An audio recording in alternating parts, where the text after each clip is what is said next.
ఏ స్నేహము కావాలని ఇన్నాళ్ళుగా తెలియలేదు.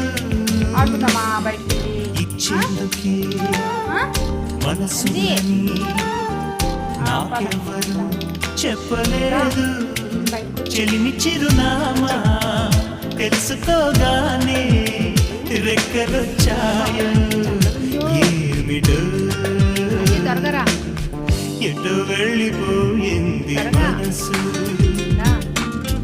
ఇలా ఒంటరైంది వయస్సు. ఓ చల్లగాలి అచుకి తీసి